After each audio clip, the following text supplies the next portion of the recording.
Jananam sukadam maranam karunam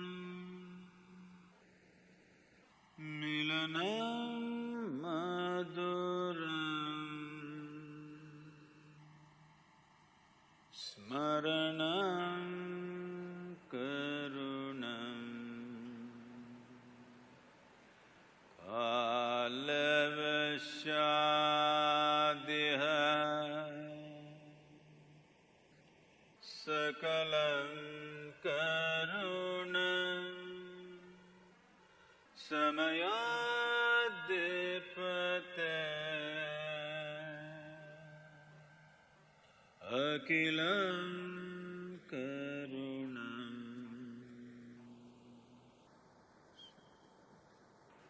Namaskaram. Namaskaram to everyone. Namaskaram. Firstly, it's an honor, Sadhguru, to be sitting here in front of you and being able to have a conversation with you. So, thank you so much for this opportunity, and good evening to one and all here.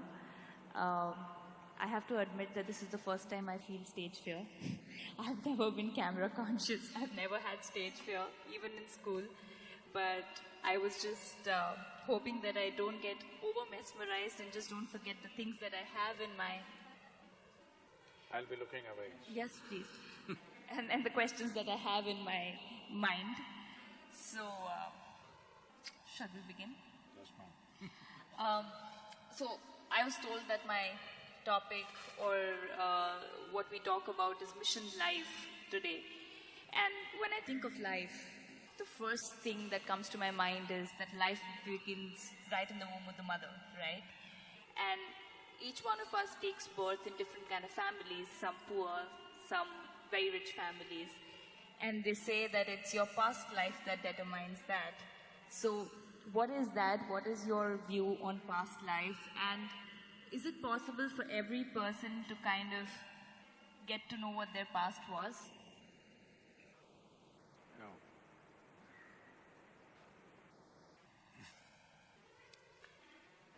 Now, it is true that if you… those who have more than one child, would know this if they paid attention. But otherwise, you can go to a hospital, watch 10 children who are just born. You will see these 10 children are not same, they're just born, but they're not same. Each one of them have their own characteristic. Even if two children have come of the same parents, you have a sibling? Yes, I have a younger Nothing brother. like you. No, we are poles apart. So, those same genetics, same home, same food, probably same school many times, but so different. So obviously, from this we can assume there is some other data. Though genetic data is same, atmosphere is same, everything else, all the inputs are same, but there is some other data which is making you so different from your sibling, which is in every home, it is true. Very rare that two siblings are of similar nature. So obviously there is some other information which is making one person so different from the other. See, what makes you very different from another person is essentially what you remember, isn't it? Suppose I wiped out your memory and I wiped out another person's memory totally, both of them would act about similar. Only because you have a memory, it is so different. Now when we say memory, what you know as conscious memory is only a very small part of the memory. Do you remember how your great-great-great-great-great-grandmother looked like? No. Her nose is sitting on your face though, isn't it? Yes. Your body remembers. This body remembers so much that you cannot even imagine, that much it remembers. So you can say this is just genetic. It is not just genetic. There are 8 forms of memory. These 8 forms of memory in the yogic way of looking at things, we say this is elemental memory, atomic memory, karmic memory, genetic memory, and articulate memory, inarticulate memory, and conscious and unconscious levels of memory. So 8 forms of memory. You are normally conscious of only an extremely small part of your memory. How your forefathers were 1,000,000 years ago, still even your skin remembers what should be the tone, isn't it? Nothing forgotten. So there is a tremendous amount of memory here. So what you're calling as karma, what you're calling as past life, there is memory. Past life is memory, isn't it? Right now what happened yesterday is only in your memory, it's not hanging anywhere here. So, does life go beyond the birth of this body? Definitely it does, but I don't want you to believe such things. Because the moment you believe such things, you start imagining things.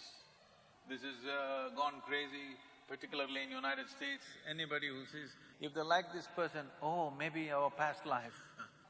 3 days of romance and then they realize there's no future. Right. So, if you start believing these things, your imagination will fly, it's no good. But if you access these dimensions, then it transforms you in a completely different way. Is it necessary for every human being to access these memories? Not necessary. Because most people cannot handle the memory of this life, they're freaking. Yes? True that. 10-20 years of memory, they cannot handle it. If you remind them of 10 lifetimes of memory, what will happen to them? They better not remember.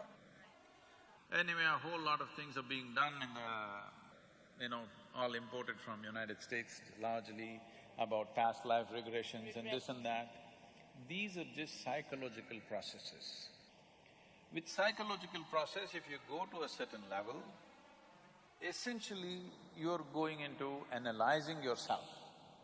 With this analysis, you could come to some conclusion, some imagery, whatever. Through psychological processes, you can never, ever break through the barrier of memory which separates you from one life to another. Something deeper than your psychological structure has to be activated for you to know that. Is it possible? Yes, it is possible. But what is the purpose? Now there are some people on purpose now, it's said, I don't know how much or to what extent it's right, that certain people have patterns in their life, of say failure on work front or be it relationships or just they're lucky with certain things, unlucky, and then they're directed towards direction that maybe, you've got something from your past life hanging on, and that's why they go into regression. To kind of clear out those layers and auras is what I've heard. So how much is that true? See, essentially what you're saying is certain things going wrong in this life means you're in some way incapable of handling this life. Now I will hand you one more lifetime to you, will you handle it properly? No, that's definitely not the reason why you go there. Sometimes for spiritual reasons, to enhance certain dimensions, we do break through those things, but that is not at all needed for most people because their lives will get totally disturbed by this. I'm just saying, for example, it so happened, let's say you're walking on the street and I'm just making this frivolous, okay? You're walking on the street and you saw a street dog and you remembered, oh, this was my brother in my past life. And you ran after the street dog, but the dog doesn't remember. You know what'll happen. So you should not believe these things. But does it exist? Definitely it exists. So the attitude that you must take is you do not believe these things, but you do not disbelieve these things. You don't mind. You clearly understand life is much more than what you think. So there could be any number of possibilities. If you want to explore, if you're interested, I can give you a method how to explore. But just believing something, because somebody says in your past life you were this, you were that, this will only destroy the present life because you will go from reality to hallucination. But as long as it's just to get an idea, just for fun, inquisitiveness sake, then it's fine. No, it can get you into serious trouble.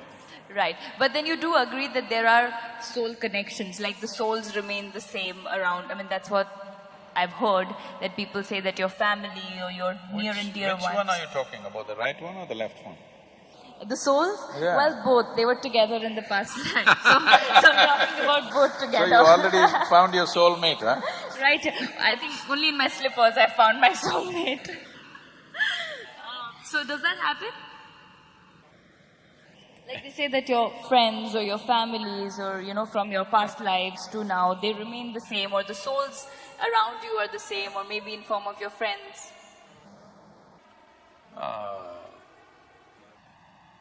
I would advise people to make new and numerous and new friendships now. Even for lifetimes, if you can't make new friends and the same idiots are going with you every lifetime, really sad. you must be in a terrible condition. Yeah. I know you come from a profession where people used to sing Janam Janam all the time, but not anymore. No. We just make them believe on screen, trust me. Not anymore, right? No, only on screen Only we in still make them believe. 70s Janam Janam happened, not anymore. Even now we dance around the trees and make them believe that that exists, but the reality is quite different. Okay, so, karma is something that's always been a very intriguing factor for me, because you say what goes around comes around, and, your karma comes right in front of you.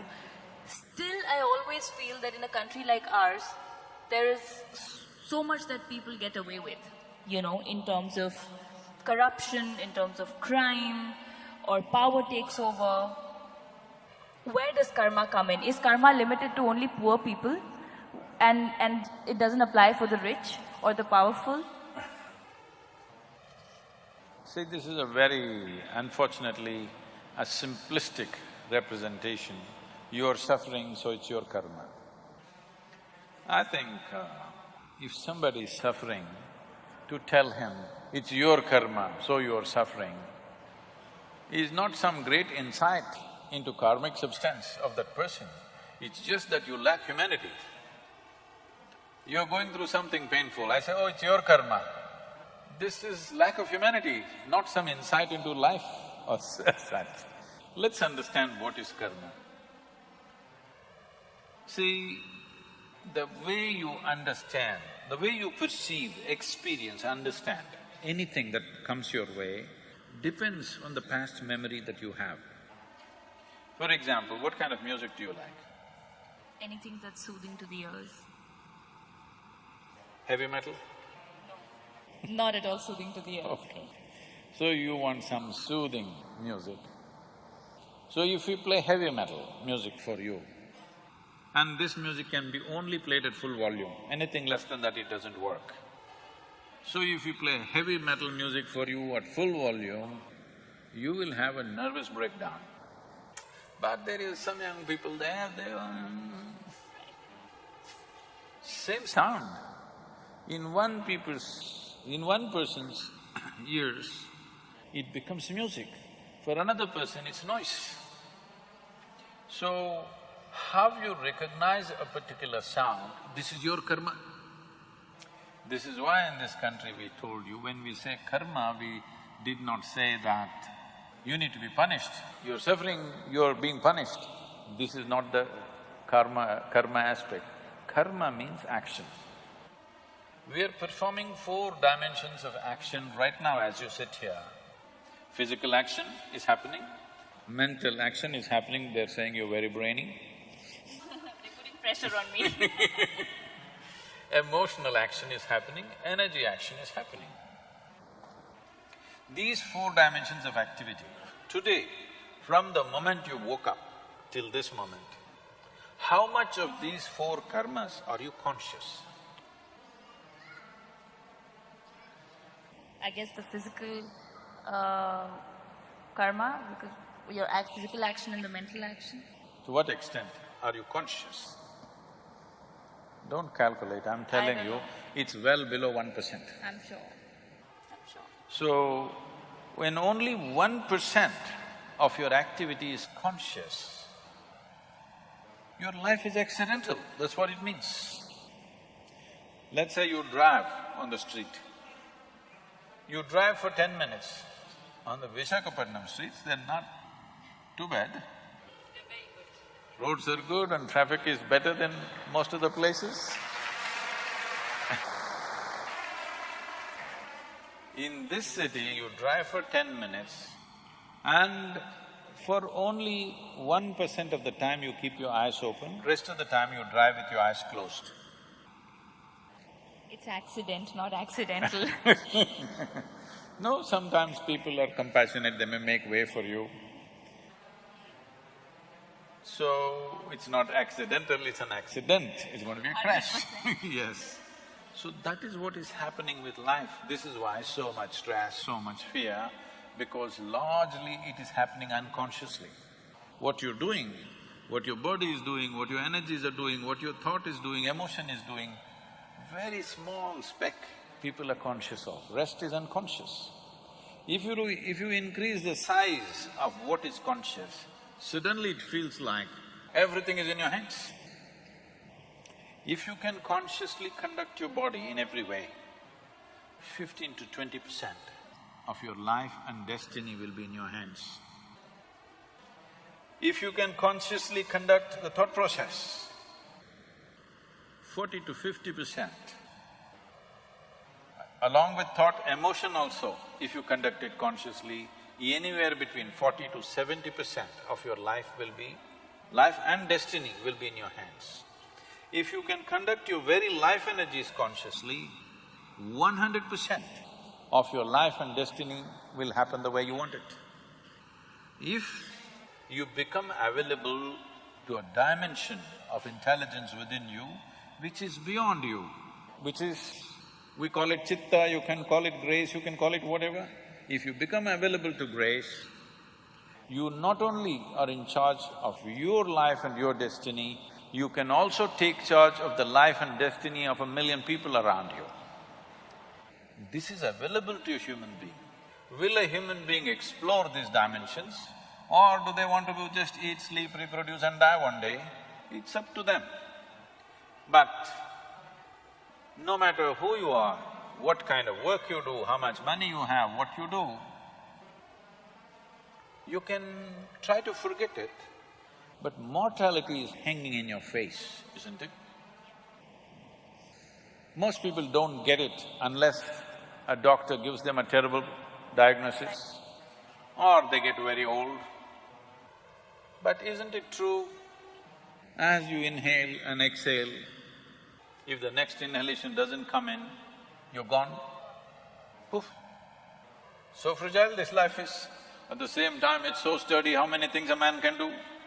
But, woof, it'll be gone. When we are here, we think we are everything. What we don't understand is, as you sit here right now, countless number of people have walked and sat on this planet like you and me. Where are they? All topsoil. We're mere particles. We're mere particles. Yes, unless… this will also become topsoil, unless somebody chooses to bury you real deep, fearing you may rise from the dead. You know, there have been instances… Yeah. Can I tell you a joke? Sorry? Can I tell you a joke? Yes, please. This happened. There was a couple in Texas, over 70 years of age. It was their 40th wedding anniversary also. They've been planning, they've been always wanting to go to the Holy Land of the Jerusalem. But being in business, children, this, that, they never made it. Over 70 years of age, now they got the opportunity. Both of them went. They were overwhelmed by the whole situation there, they walked the streets, they walked in the street where Jesus is supposed to have walked. You know, Jerusalem reeks of history. Every stone, every cobblestone reeks of history. Then they went to that place where Jesus is supposed to have walked upon water. They were completely overwhelmed, thoroughly enjoying their trip, but unfortunately, the lady had a heart attack and she died. You know it happens. Then he was making preparations to take the body back to Texas. Then the local people approached and said, see, this is not a bad thing. Your wife has died in the Holy Land. This is the place to die.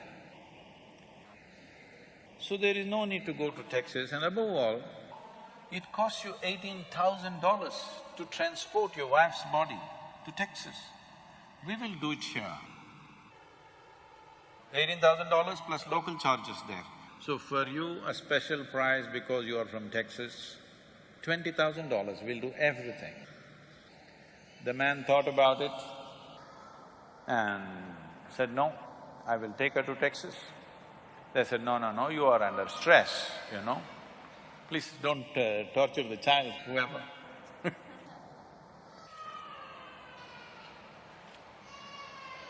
He's just started his life, he doesn't want to know about past life and or too much karma. So, $20,000. Then they said, you are under stress, you are not able to think clearly, we will give you a discount, $15,000. Let's do it. The man thought about it and said, no, I will take her to Texas. They said, no, no, no, you are under duress, you are not able to see things clearly. What is the point? This is the place to die, Jerusalem, this is the Holy Land, she wanted to come here and she died here. This is where it must happen.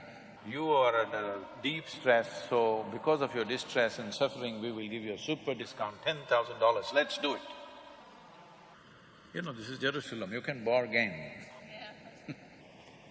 The man thought about it and he said, no, I'm taking her to Texas. Then they said, why? Doesn't make sense. Why are you doing this? The man said, in Texas, dead stay dead. In Jersey.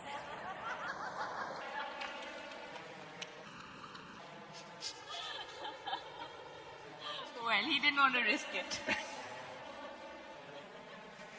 So, we are sitting here right now. We will fall dead and become part of this earth. Somebody else will be walking over it in no time. It's a brief life. It's a very brief life. Especially if you're joyful, it's a very, very brief life. Have you noticed this on a particular day? Yeah, happy days just pass. Happy days just go this. like a moment, miserable days take a long time. So only miserable people can have a long life. If you're joyful, before you know what hit you, it gets over. So in this brief life, is it not important that extremely brief life, for the immensity of what a human being can be, this time that's allotted for us is too little. But in that people get bored and they kill themselves Very unfortunate. without ever exploring the nature of what this life is about. Simply because people's physiological and psychological drama has bigger than the existential realities in which we are. But that's also because Sadhguru, a lot of them are not aware of what the reality is. That's because they don't know how to act in their life. No, They're thinking it's real, you need to tell them. right, like you're showing them a path, you know, and No, which you is a need great… to tell them it's all an act. Well, unfortunately, somehow I feel a large percentage in our country is still struggling for the basics, you know, which is the food and the shelter and home and clothes. So for them, that is it. That's meeting their ends is tougher. That is an unfortunate reality. Still, basics like food and shelter have not happened. Right. That's a different thing. But believe me, those who are successful are suffering a lot more than those who are not so successful. I'm constantly working with business leaders around the world, and I see most successful people have the longest faces. I agree. agree. I don't know what makes it so difficult to just put a smile on your face all through the day. So, if people don't have anything to eat, that's a different situation, we have to fix that, there's no question about that. But people's psychological drama, what you think and feel becomes bigger than the creation. True. Because of that, life gets all messed up. After all, it's your thought, you can make it any way you want it. After all, it's your emotion, you can make it any way you want it.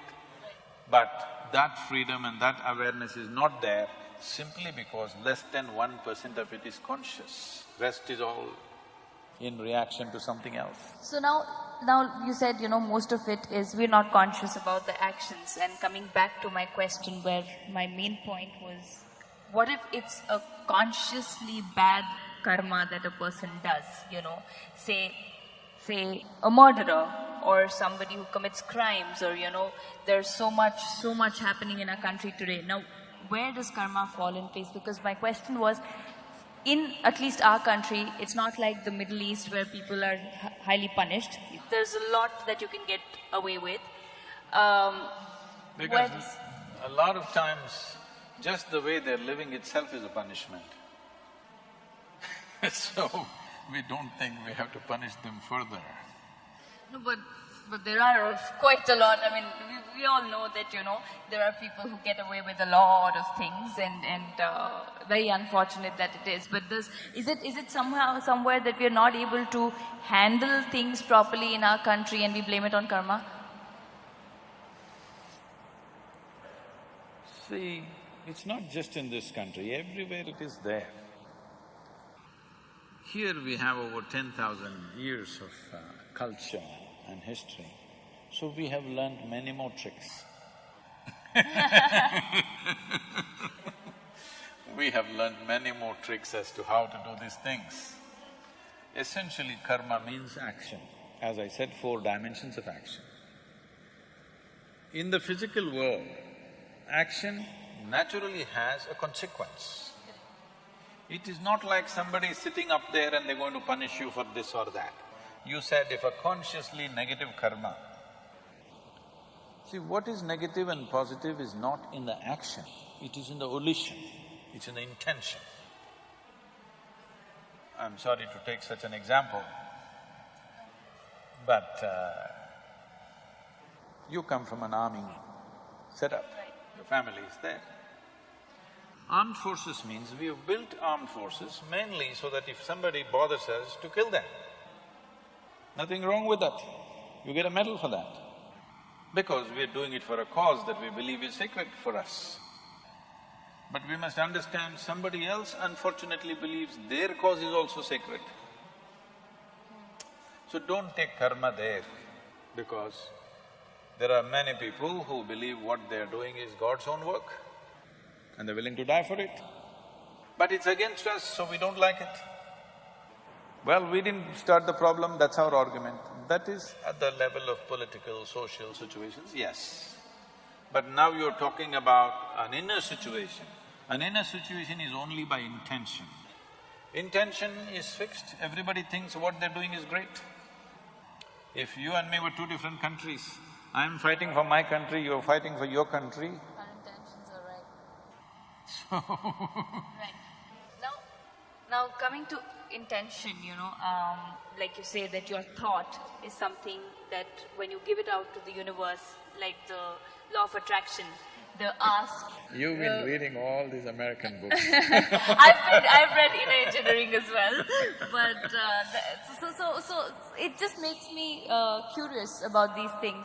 When you say the law of attraction, where you ask, believe and receive, anything that is sent out to the universe in a positive direction or in a constant direction rather, happens, because they say that you design your destiny, you design your life, like you just happen to say that, your conscious efforts, you can have control over your life. Now, coming to intentions, now what if you're sending out a positive signal, great. What if someone is… No, I did not agree with that, you made a theory. There are lots of holes. Okay, so well, my question, you did not agree to it. So my question is, if someone is sending out okay, you want your life to be a certain way, you send out positive signals, which is great. But To whom? to the universe. To the universe. Which See, direction? Up or down? that's what I'm asking. How does the law of attraction work? Does it really work? It doesn't work. It doesn't work? So what works? How do you design your Law own of destiny? attraction is something that happens between opposites. Yes.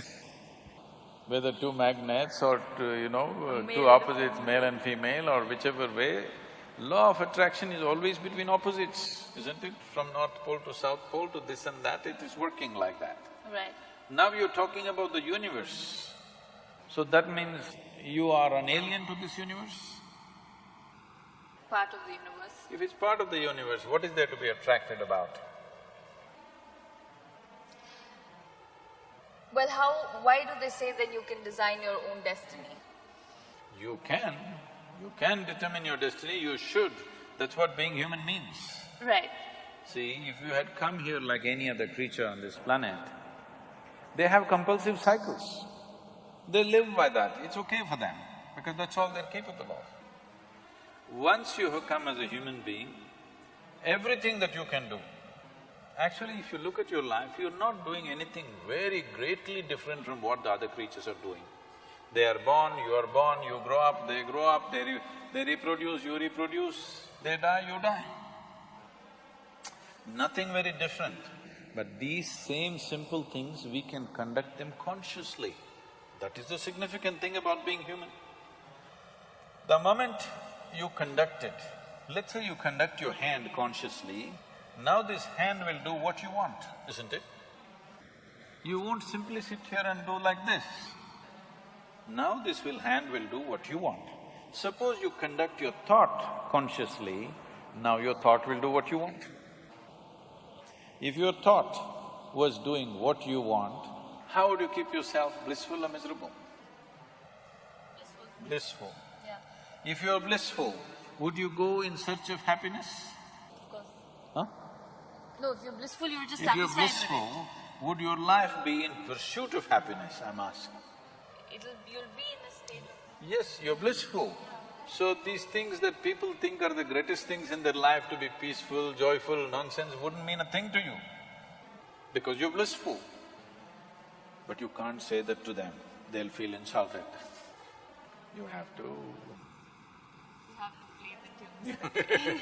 But essentially, if your thought and emotion was taking instructions from you, you would keep yourself in the highest level of pleasantness, whatever that is, isn't it? Correct. Yes. If that happened, your entire life process will come to an ease, total ease. Right now this is because you're a crouching tiger. You have to go get something, always. There is nothing to get. If you sit here, your life is complete. Now it's at ease, total ease. When it's in this kind of ease, it will become perceptive. Now, just pursuing a profession, making money, or even being joyful, or being loving, or falling in love, nothing means anything to you, because just sitting here, the highest level of pleasantness is happening to you. So what would you do with that life? Naturally, you would explore something that is not in your perception right now. This is how spiritual process begins. This is how you take charge of your life. Now you wish for something, it happened. I want you to know this, for most people, at least 50% of what they wish happens. It is just that they are focusing on a few things that did not happen. If you want to be fair, in a reasonably well-settled society, 90% of what they wish happens. It is the 10% they're complaining about. Yeah. Hello? Isn't it so? Yeah. 90% of your life is happening the way you want it. The 10% you're cribbing, you're never enjoying the 90% because this 10% did not happen the way you want it. Yeah. So already, to a large extent, you are in control of your destiny. A little is going off, but that little can bother you. It's like you drove 100 kilometers properly. Let's say you have to drive 100 kilometers. 90 kilometers you went properly where you want to go. At the 91st kilometer you crashed. Still it's not good, isn't it? Yeah. So that's why they're complaining. I'm not saying they're complaining for nothing. Because at 90 kilometers, everything went well, just before reaching something crashed. So they still suffer for that. Now, right now this is because situations are happening around us. Not all situations will ever happen the way we want it. Because situation is not just me. Situation is so many people involved, so many forces involved. All of them need not happen my way. But if I am happening my way, I'm blissful, okay? Whether the golf ball flies straight or goes into the mountains, I'm still blissful. Right. As long as you're playing golf.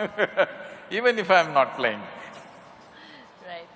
So now coming to this, now as long as things happen your way and you're on your own path and you're blissful and positive… No.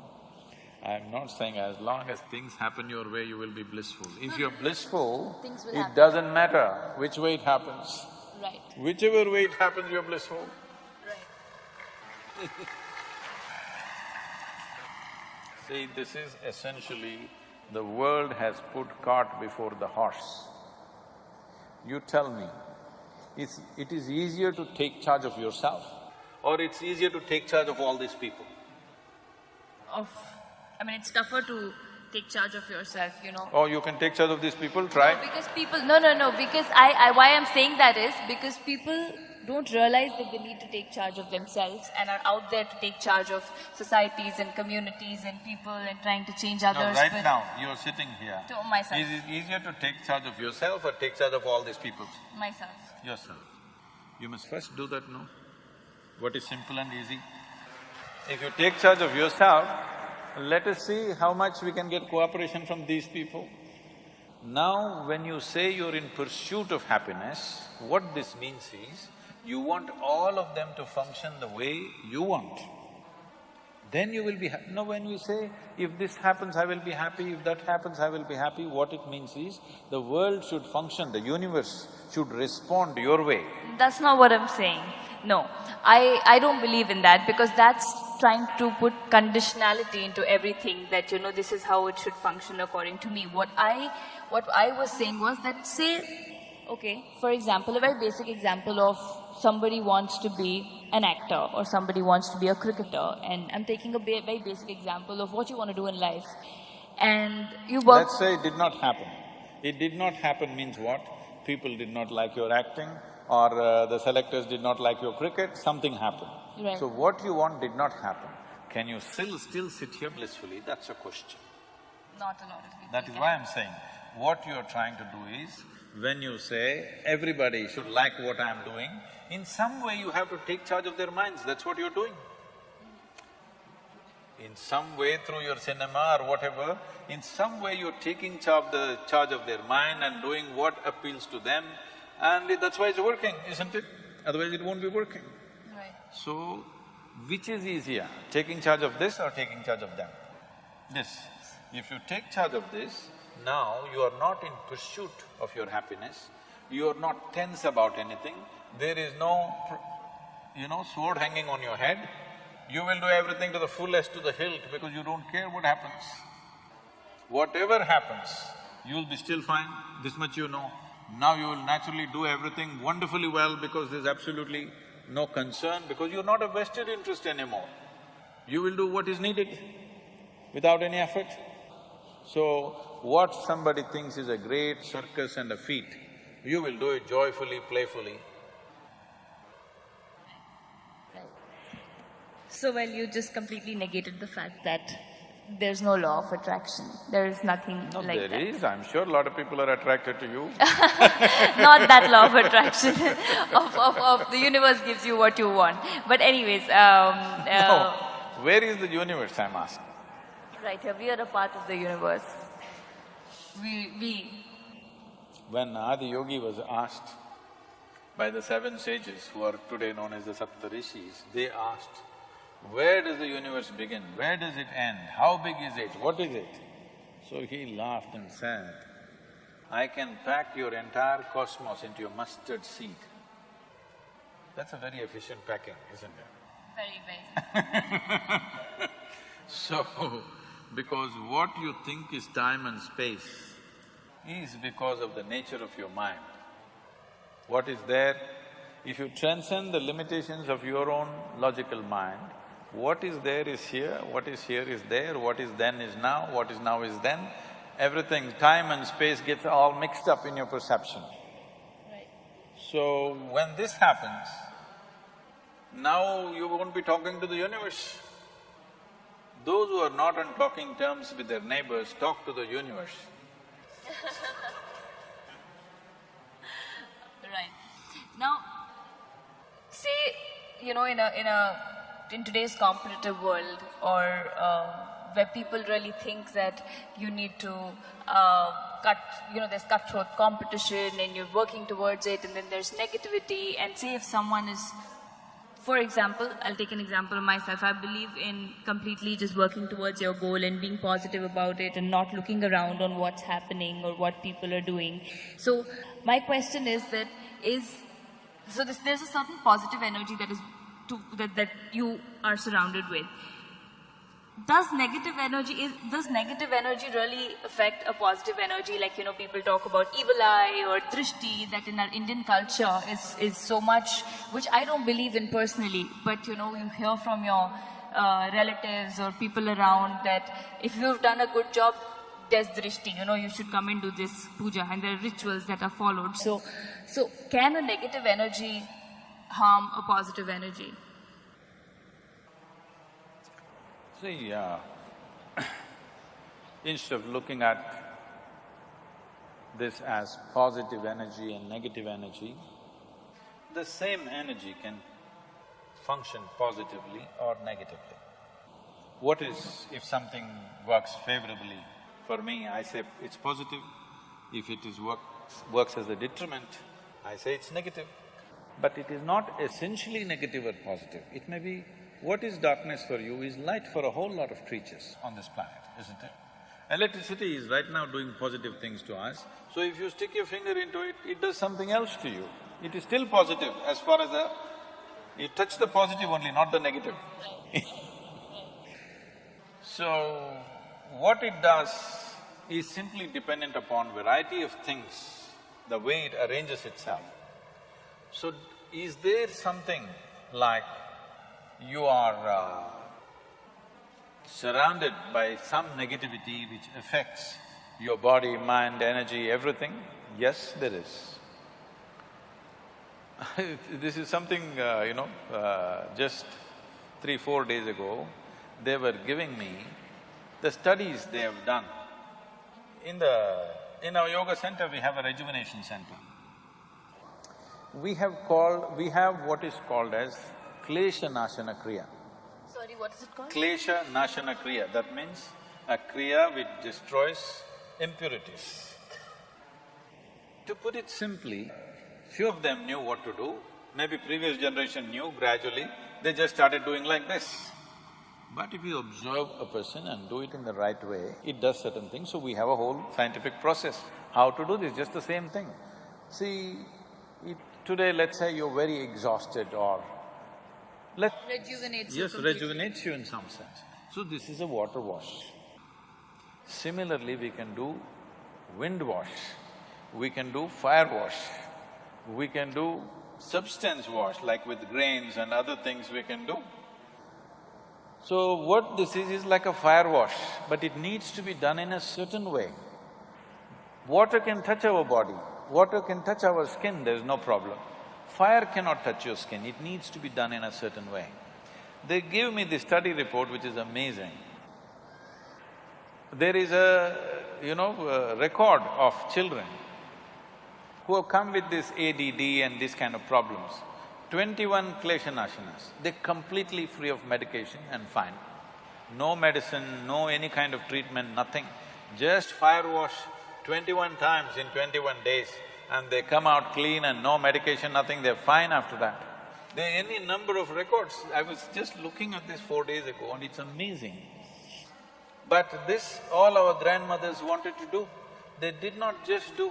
I remember many times, when I came home from outside somewhere as a little kid, my mother would look at me and say, I think you need drishti, you must take. I said, come on, rubbish, I don't want any drishti. But she wouldn't let me, she would I would be running around, still she would be doing something. I don't know whether it worked or not, I was too whatever mentally, too against all those things. But today there is proper record of what it does to people, tremendous things it's doing to people. So that means it does exist. It does, there's no question about it. It does. The question is, do you know how to do it properly? We're thinking of, looking at this, I spoke to the people who are doing it and said, we must give large-scale training to people. We must even produce videos and put it out so that everybody knows how to do it in their homes. Because this is such a simple thing that anybody can do at home and it has tremendous impact. So that means it's that simple for someone to just put drishti on someone and then they suffer? Like, say in terms of ailment or like they saying take off drishti, say suppose I don't believe in it at all. And I believe, like you said, your mother would run around you, and you didn't believe in it. I don't believe in it, and I feel that if you're a good person, these things can't harm you. If you're doing your things the right way, how can someone… I want you to know a lot of good people go through works in this world. Sorry, go through? Lot of good people go through terrible works in this world. Yeah. This is not a movie, this is real life, where a lot of good people suffer like hell, isn't it? Right.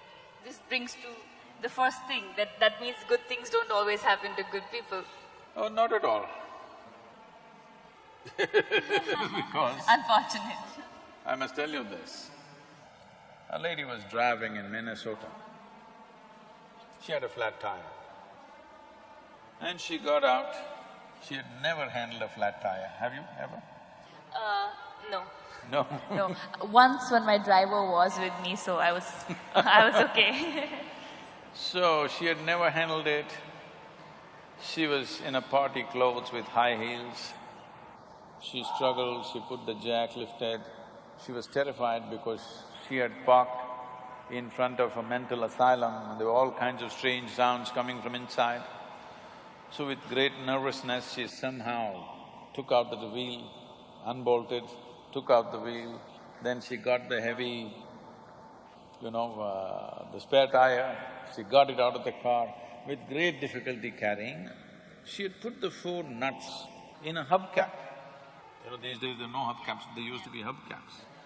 And tottering around on her high heels, she stepped on the hubcap. On these 4 nuts flew in 4 different directions. Now she did not know what to do, no nuts, how to fix the wheel. She just stood there dejected. Then from the 3rd floor of the mental asylum, a young man who was there called her, "Hey lady." She looked up terrified. He said, "See, take out one nut from the other 3 wheels and fix this wheel. With this you can easily drive to the next gas station and there you can fix it up." She did just that. Then she looked up at him in gratitude and she said, "You are such a smart young man. Why are you in this place?" He said, "I may be crazy, I'm not stupid." So, people may be good, but they're stupid. Stupidity you'll pay. Stupid means just this. There are many levels of stupidity, but the worst kind of stupidity is just this.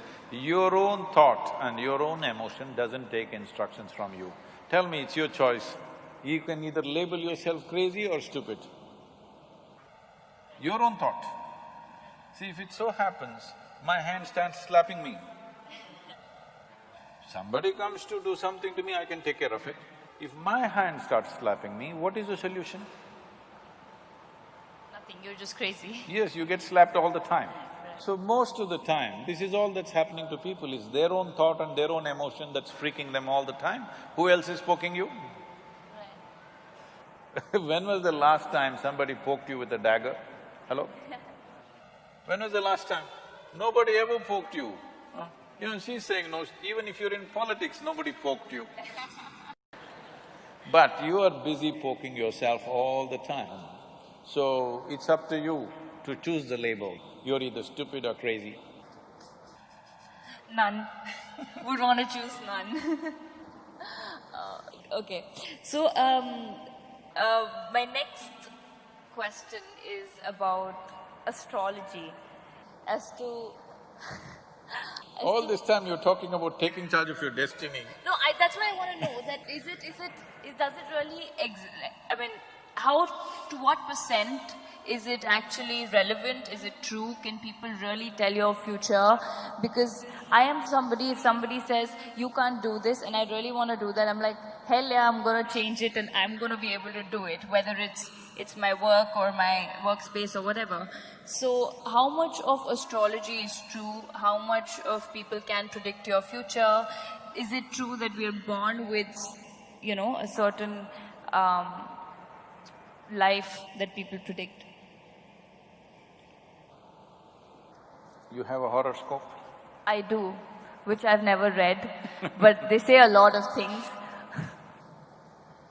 I said a horoscope. Horoscope? Yeah. No. It's a horoscope.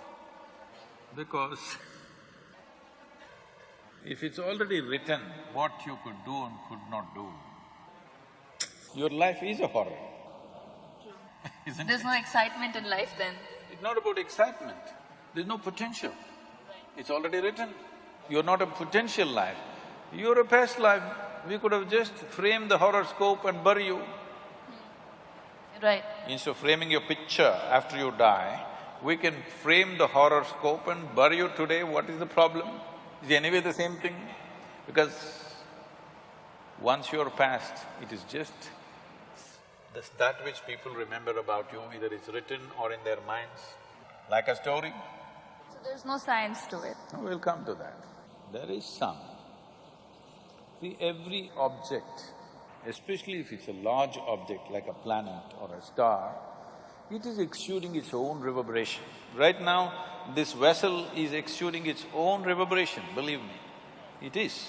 Scientifically, we can prove this, that it is exuding a certain level of reverberation. Right now, it contains water, so it is exuding one kind of reverb. Suppose we put milk in it, it will be exuding another kind of reverb. Suppose I pour some mercury in it, it will exude something totally different. So every object, every physical form has its own reverberation.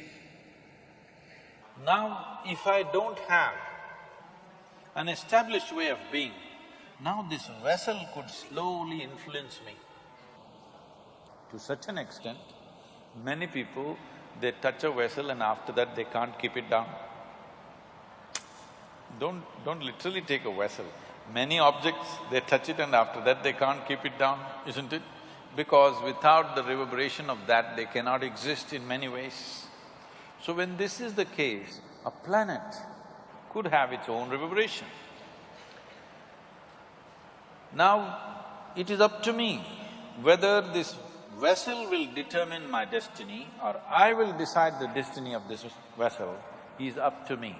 Because, I'll ask you a simple question, between inanimate objects and human consciousness, which do you think is of a superior dimension of function? Of course, human being, isn't it? In a way, this is also a piece of the planet, it's just earth, isn't it? It's just the soil. Either we get it now or one day we'll get it from the maggots, but it is the soil. But here it reverberates in a certain way because it's conscious, it's intelligent, it's many things, very brainy. Hey, you got a certificate, I don't have, so I'm using it. You have a certificate from the world, everyone's here listening to you. So, this is conscious. This should determine the nature and the destiny of the inanimate object. When I say inanimate object, what you call as a planet, all the 11 planets are also inanimate. Yes, they're big, but they're inanimate. The stars that you're talking about also are inanimate, and many of the stars that you believe are there are not there, actually. Yes, many of them are actually not there. They died long time ago. Because it takes light years for the light to reach you, you think it is there, but they're gone many million years ago. So, inanimate objects should decide the destiny of human consciousness, or human consciousness should determine the destiny of inanimate objects, which way it should be. This should decide, isn't it? But right now, a whole lot of people are allowing inanimate objects to decide their destiny. They definitely have an influence. Will you allow it or not is the question. Do you know that on full moon nights and no moon nights, we are on the coastal city, the waves are coming up, tides. Do you also know people, if they're psychologically disturbed, on those days they become much more disturbed? Yes? I'm asking you, this is between you and me. Do you go crazy on full moon nights? No. No? I never go crazy. I find it hard. So that means the full moon, which has such a big influence on the ocean, such a big influence on that person who's mentally fragile, has no influence on you. So, the thing is whether you are going to allow it to influence you or will you influence it, is the question. Full moon is only rising certain things within you. If the whole ocean is rising, obviously all the fluids in our body, including our blood and everything else, all the gland secretions, everything is rising. It doesn't create madness. If you're little crazy, it will make you more crazy. If you're joyful, it will make you more joyful. If you're loving, it will make you more loving. Whatever you are, it enhances you a little bit because it's pushing it up. Over 70% of this body is fluid, isn't it? So if the ocean is rising, is nothing rising? Definitely something is rising. So full moon day means, in this country, full moon days and new moon days were the real holidays. Because it has something to do with our life. On that day you go to the temple, on that day you meditate, on that day you spend with the family, all kinds of things. This was important. We took away that science because our bodies and our existence is very deeply linked with the solar system, the way it functions. But will we ride the cycle or will we be crushed by the cycle? This is a choice that we have. If you learn to ride it, it'll be fantastic. If you don't learn, of course they'll crush you. So it's all about the willpower and the internal… Being conscious. consciousness. She's saying we have spoken enough. Oh, okay. She's saying we have only 20 minutes left. Okay. So she wants me to wrap it up right now. No, I'm kidding. Yeah, so I suddenly… my chain of thought went there, should I do the audience question, should I ask one last question? But my last question, Sadhguru, would be, whenever anyone talking to you or listening to your speeches or following you, or me for example also, feels that life is really simple, and it's beautiful and it's full of love everywhere. We are love, things around us exude love, things around us have life. But how difficult is it for people to understand that life is simple, and why do you think the smallest of the things have been complicated by human race so much, be it relationships, be it marriages, be it love, be it work? There's just so much superficial things overcoated, and people are just missing out on small joys of life, and they just don't live life the way it's supposed to be. What is it that you would say would be step one for everyone to start at least looking into that direction of feeling that life is beautiful? Life is neither beautiful nor ugly, nor is it love nor hate. It is just that you can be beautiful within yourself or you can be ugly. You can be loving or you cannot be loving. Everywhere love is exuding, no, this will take you to a la-la land. No, I mean, it's nice. You don't have to have conditions I mean, everyone's lovely here. I don't have a problem with anyone, but not everyone's gonna look at it that way. Now I must tell you something. This happened. A young widow went to the cemetery to visit the grave that she was dedicated to, but she had a 7-year-old boy. That boy ran all over the cemetery, reading all the inscriptions. He's just learned to read and write, so he's reading all the inscriptions all over. Then he came back to his mother after 20-30 minutes and said, "Mama, where do they bury all the horrible people?" Everybody is beautiful is not true. then this is la la land. It's not true, people can be extremely ugly. But if you are beautiful, even that ugliness you can transform to whatever extent you can. Will everybody come your way? No, they will not. If they don't come your way, will you become ugly? No. That is the important thing. When things don't happen your way, are you still capable of being a beautiful human being? That is all you have to fix. Right. If that one thing if you fix, everything is fine. When nothing happens your way, are you still a beautiful human being? See, you must understand this. This is the only thing that this culture has ever worshipped, I want you to understand. Since yesterday people have been reminding me of this because there is also a real estate issue today. You know, Rama is hugely worshipped. Even today he is having property problems. Yeah. He had continuous problems. Young prince, grew up well educated for those days, very balanced, nice young man, gets married to a young, beautiful princess. For some political reason, he has to leave his kingdom and go to the forest. I know in the movies, in the Rama Rao movies and also Ramanand Sagar's television serial, Rama and Sita are in the forest and all romance and all this. That's not how it works in the jungle. I've lived in the jungle by myself alone for weeks on end. When I used to come back after 2-3 weeks in the jungle, even my parents wouldn't recognize me, they would look at me, what has happened to this guy? Because insect bites all over and your face is swollen and it's a different thing. Living in the jungle is not fun. Yeah. It is fun if you enjoy it, I did, but it's not easy on your system. So this young princess, she's not Adivasi or something, she's a princess. Taking her and living in the jungle is not some romantic story. It's a hard thing. The idea of sending him to the jungle is so that he must suffer, isn't it? Right. As if that was not enough, the Sri Lankan people came and kidnapped her. From where? From Uttar Pradesh, huh? Not here. From Uttar Pradesh, they steal his wife and go away. He is a king, he could have found some local solution for himself. But his wife means so much to him, he follows all the way, walking all the way down, no airplane to fly, walked all the way, the kidnapper had a plane. All right but he had no airplane, he walked all the way, fought a battle and then burned down a beautiful city, somehow took his wife back and went home. She became pregnant. For a king, his wife becoming pregnant is very important because he has an empire, he needs a son, all these things are there.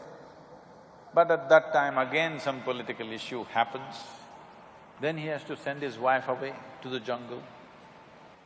No sonogram. He does not know whether she's bearing boys or girls or what. 2 boys come, he does not know.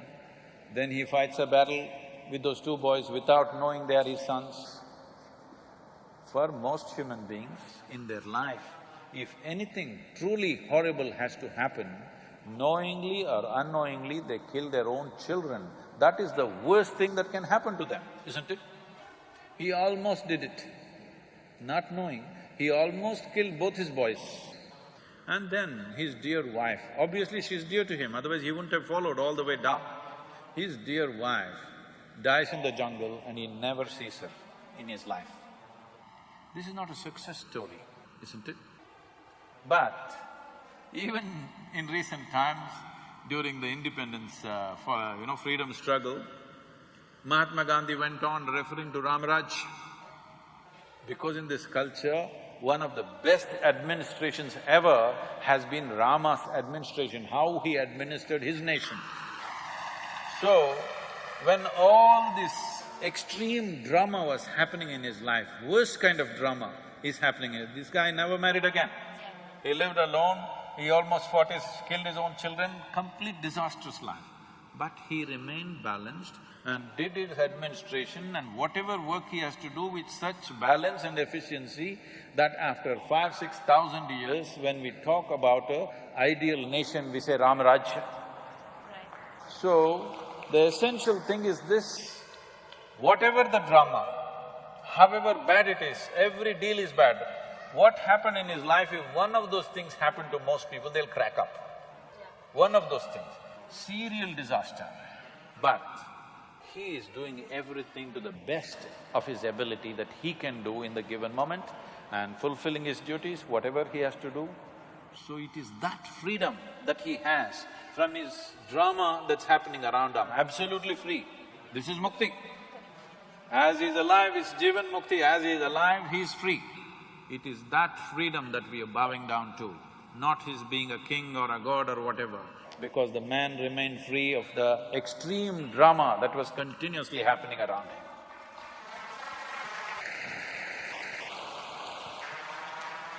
And now we can take questions from the audience. You're in the movies, but I have more drama going around me all the time. We only act that there's drama on screen. Yes. Two. There's someone there. No, there's someone standing there. He raised his hand. Do we send a mic there?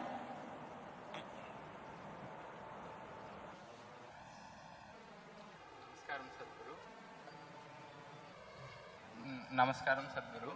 I have a question. Before the question… Can't hear. Okay. Before the question, I have to share my experience for a minute. No, just stick to the question, there's very little time. Okay. And I have sometimes my longing for the enlightenment or to touch the peak of life. It bubbles up sometimes and it goes too high. I got tears in my eyes and then it just shut down and it normals again. And my question is how to keep that longing constantly high so that continuously I can touch the peak of my life. He's asking you. You're asking me? You're asking… I was trying to… The audio is not that clear. He's asking you, obviously. Oh.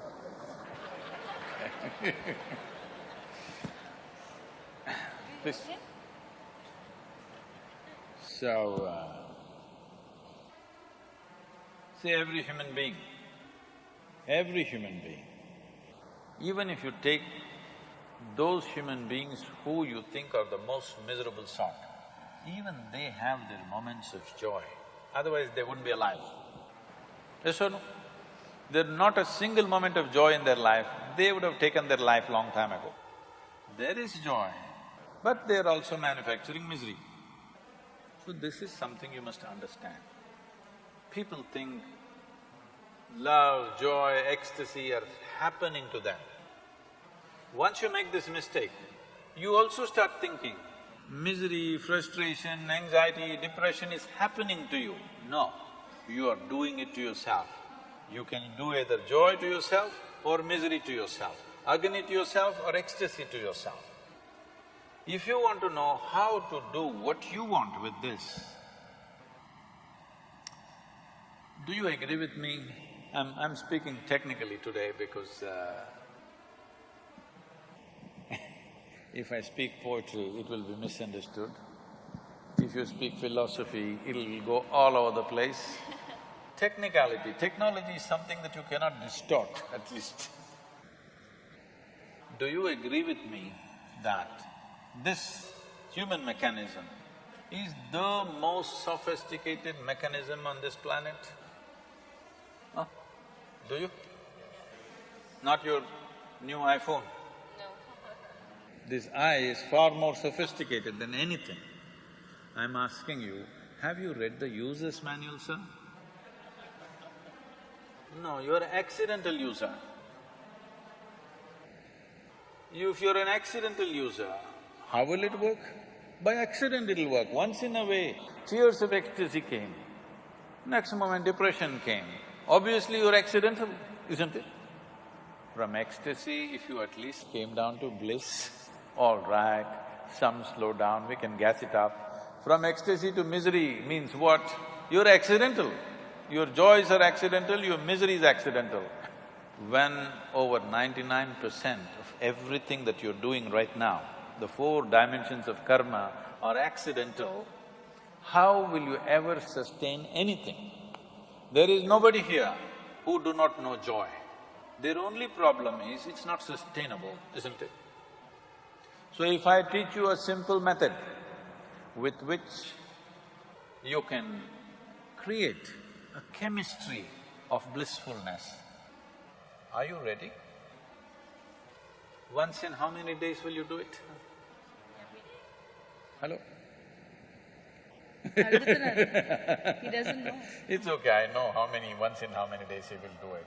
Because I've been teaching for 35 years now. I know once in how many days they will do it. Today I can show you millions of people around the world. For me, not a single day passes without me witnessing tears of love and ecstasy.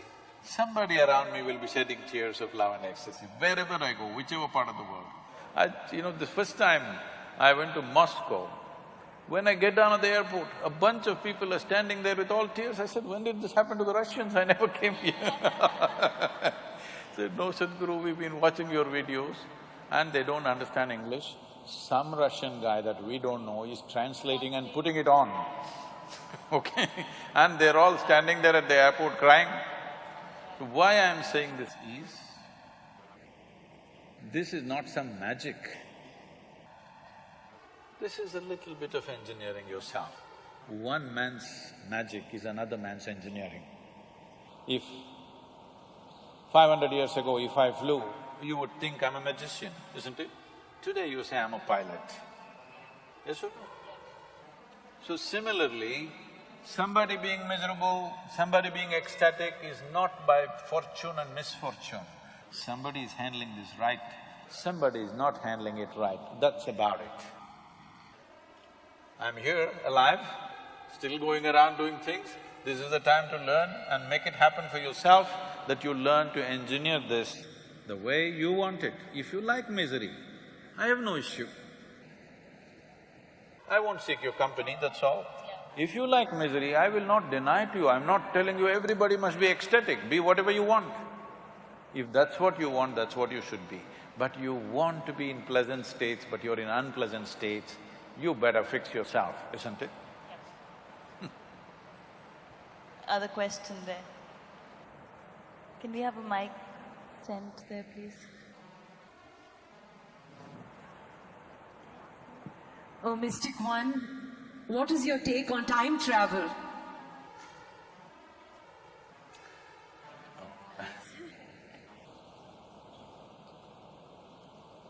I thought my number was different. Okay. Time travel, I think I already spoke about it, and this idea of time and space comes to you because you're working within certain limitations, functioning within certain limitations. See, in the yogic way of looking at things,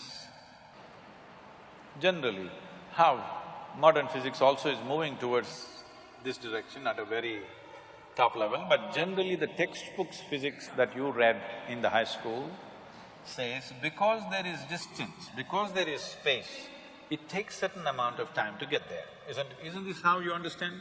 Now from here you have to drive to your home, because there is distance, because there is 2 kilometers, it will take so many minutes. No, that's not how creation is. Because there is time, there is distance. Doesn't make any logical sense to you. Because time is of two different types. The way you know the time right now, you understand the time because something here is going in cyclical moments. You understand what is a day, what is a night, what is today, what is tomorrow, simply because the planet spun once. Or if the moon goes around, we say it's a month. If the planet goes around the sun, we say it's a year. Essentially, your understanding of time is cyclical in nature. Anything that moves cyclically, by that you come to the understanding what time it is, by counting that. Suppose nothing was cyclical, how would you know time? But still there would be time, isn't it? So in your experience right now, only cyclical dimension of the physical seems like time to you because your whole experience of life right now is limited to your physical nature in the sense you know life only by seeing, hearing, smelling, tasting and touching, isn't it? If you could not see, hear, smell, taste or touch right now, you would have no experience of life, either of what's around you or even yourself.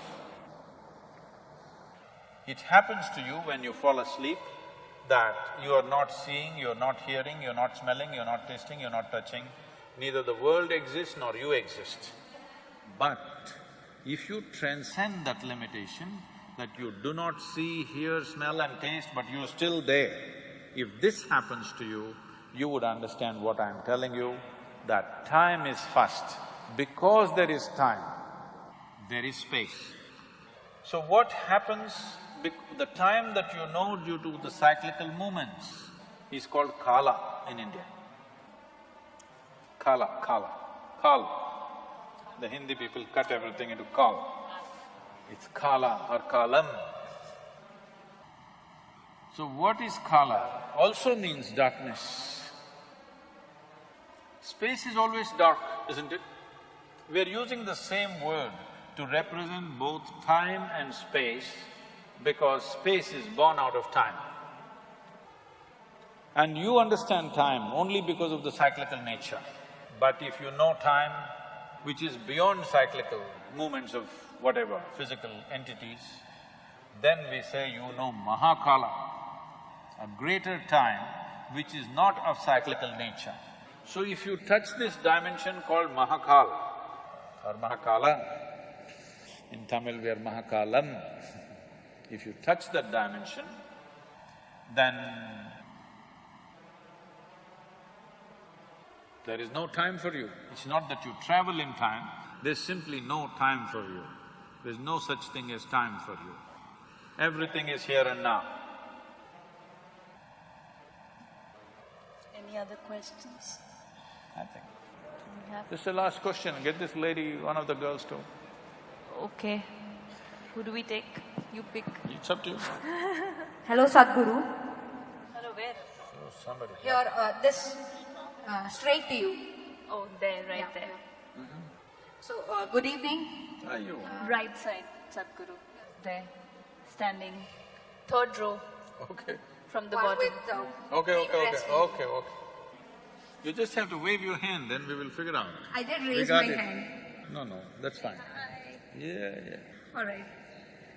So, Sadhguru, my question is to you, is dharma definite? If it is not, does it make an individual opportunist? Well, we went from karma to dharma now. See, the problem with this country is, there was a time when every generation produced thousands of enlightened beings, realized beings, sages and seers and mystics were all over the place. So, the vocabulary of the most profound became vocabulary of daily usage also.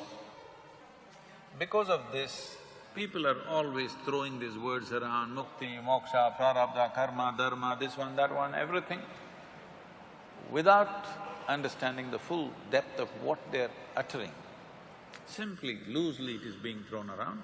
Now the same words are being picked up by the West, karma, dharma, everything is becoming part of the English lexicon.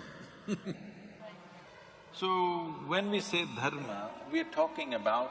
the word dharma literally means law, not religion. So we said, you have definitely heard, even in the political circles, they've been using Raj dharma, this dharma, that dharma. There's a dharma for the husband, dharma for the children, dharma for the wife, dharma for the raja, dharma for the praja. They're just talking about unwritten laws that all of us should follow for conducive function of a society. And Atma Dharma, they said, dharma are the laws which govern our inner nature. So these are laws. These are not morals, these are not ethics, these are laws. When we say a law, we're talking about… in science we're using this word law. That is appropriate way of dharma. Now the dharma is, if I take this flower, though it is a flower, light and beautiful, if I drop it, it'll only go down. This is the law of gravity. We can say this is the dharma of this bhumi, that if you drop something, it'll go only down, it'll not go up. This is the bhumi dharma. So they spoke in their own language of the time. So dharma essentially meant a law, not some kind of a policy or religion or anything else. Today slowly it's become like this, dharma means it's becoming a religion. When we said Sanatana Dharma, we are talking about eternal laws.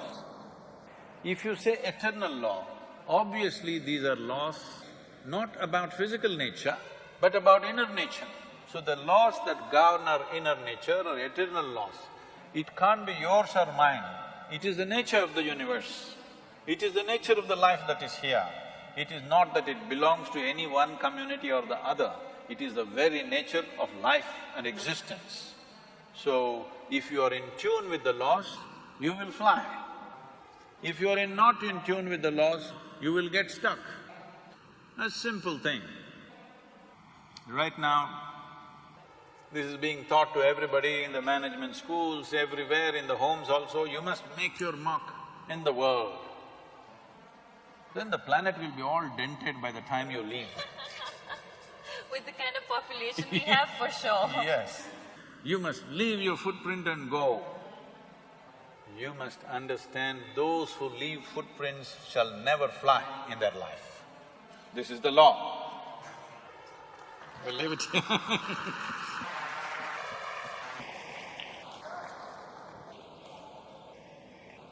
Thank you, everybody. I'm sure… Madam is the boss. I'm sure you must have enjoyed this session as much as we have enjoyed bringing it to you. We thank Rakul Preet and Sadhguruji for this thoughtful exploration. Thank you very much, all of you, for being here.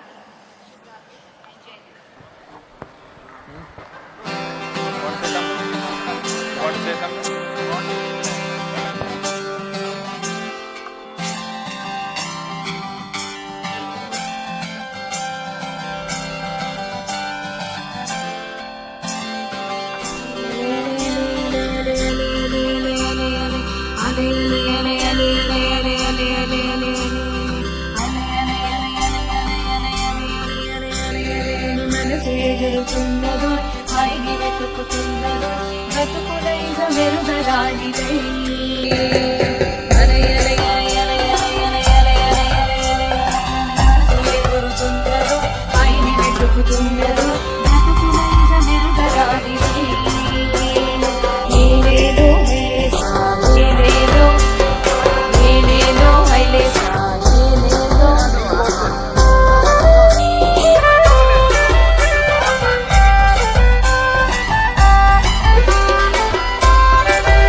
తిరుగుతున్నడు బ్రతుకు నైజ మెరకరానిదై ఏనేలో హళ్ళి సాయేనేలో ఏనేలో హళ్ళి సాయేనేలో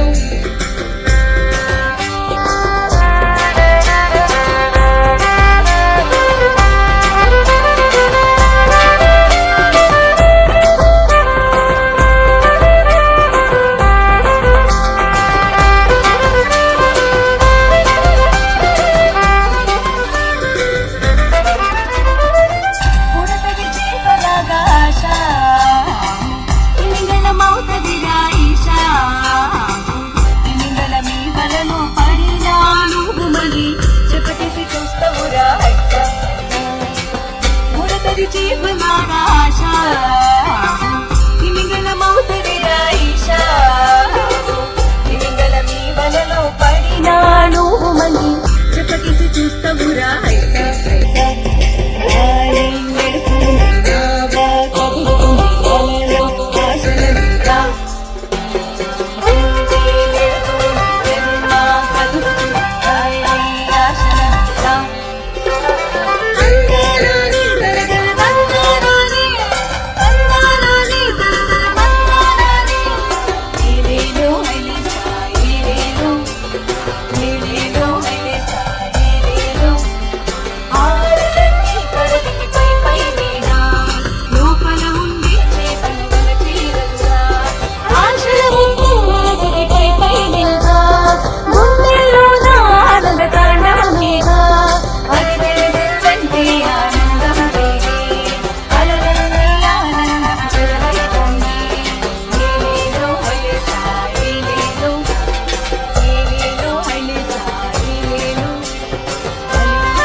మనసులో గుర్తున్నడు ID వెతుకుతున్నడు నిజమానరానిదై